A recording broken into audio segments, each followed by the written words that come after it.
بسم اللہ الرحمن الرحیم۔ معصوم امام ارشاد فرماتے ہیں کہ شک کی حالت میں طویل عبادتیں اور یقین کی حالت میں نیند، یقین کی حالت کی نیند افضل ہے شک کی عبادتوں کے جگہ۔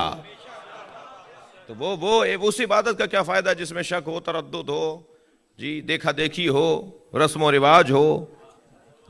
تو یہ اب یہاں شک سے نکلنے کا پیغام، ثم لم یرتابوا، وہ جو صاحبان ایمان ہے اللہ اور رسول کے اوپر، وہ پھر کبھی شک نہ کرتے ہوں۔ آگے بات بڑھی، وجاہدوا باموالہم وانفسہم فی سبیل اللہ، اور صاحب ایمان کی تیسری یا کہیے چوتھی نشانی، پہلا تو ایمان باللہ، پھر ایمان بالرسول، اور پھر شک نہ کرنا۔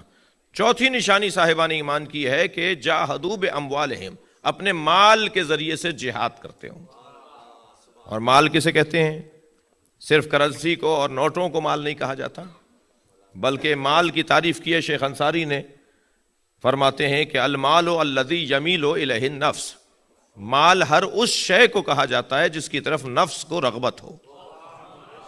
لہٰذا کبھی پیسہ مال ہے، تو کبھی شہرت مال ہے، تو کبھی کرسی مال ہے، تو کبھی اولاد مال ہے۔